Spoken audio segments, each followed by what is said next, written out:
I've recently bred the 1,000th rhino on this project. I think my rhinos are in excellent condition. My intercalving gap is 28 months. I personally don't think you'll get much better than that anywhere in the world. My life's ambition is to breed 200 rhinos per year. I believe I've reached there. However, it is expensive to breed rhinos, and especially expensive to protect rhinos.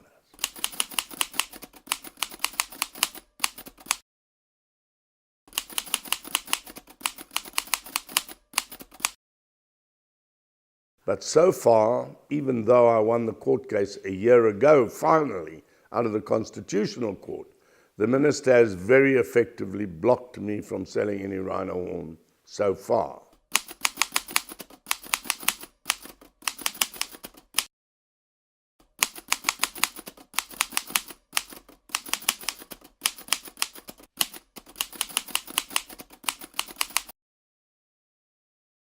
That could well save my bacon. Unfortunately, because of the anti-poaching costs being far higher than I estimated, I have now run out of money.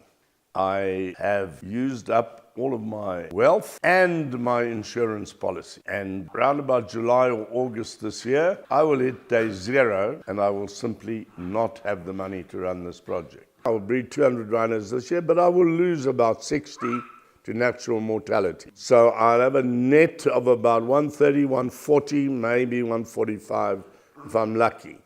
So if I sell 140 rhinos per annum, it will not pay my running cost. So I will have to sell about double that.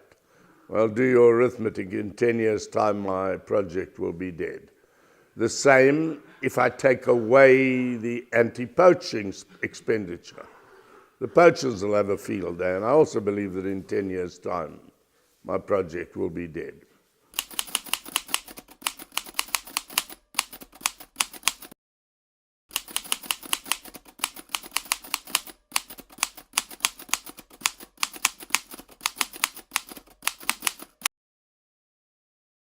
I have always believed that it is entirely stupid to shoot a rhino to get its horn. You will typically hunt a rhino of about 8 to 10 years old, and you'll get maximum 8 to 10 kilos of rhino horn. If you keep that bull, he'll live for 40 years, and he will produce you at least 1.5 kilos of horn per year. So I believe the minimum you will get from him in his lifetime is 60 kilos, possibly even up to 70 kilos. So now, why are we killing a rhino for 8 or 10 kilos when he can produce 60 or 70 kilos? A cow will produce about half that in her lifetime, but of course she'll produce you as much as 10 calves in her lifetime. I have already got cows that are approaching 10 calves, and they're not even old yet.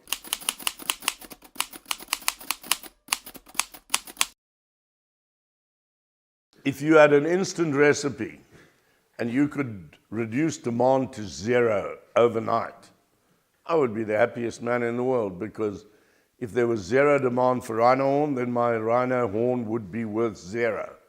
So immediately I would save 2.5 million a month, which is my anti-poaching cost, because I wouldn't have to protect my rhinos anymore, because nobody would want to kill them, because the horn's worth nothing.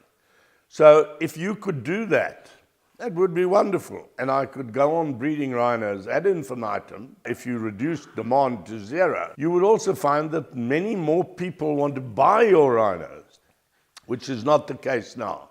So that would be wonderful. But unfortunately, where has demand reduction worked in the world?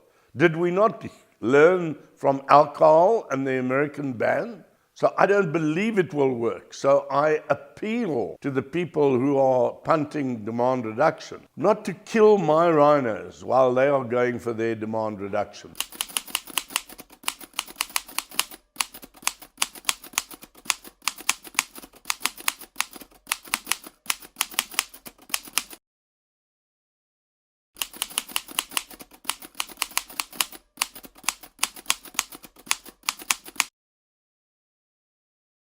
What I can't understand is that the government is trying to break me.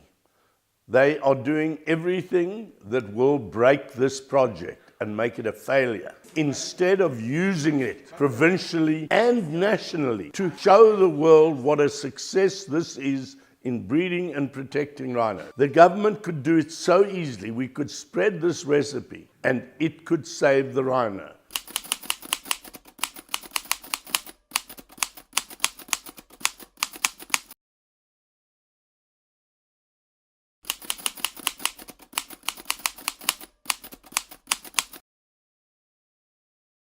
From the general manager, FM2D1, that's of course a rhino, new female calf in 100-foot camp.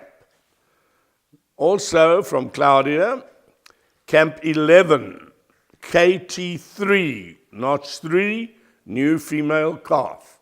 2 female calves in a row, we celebrate.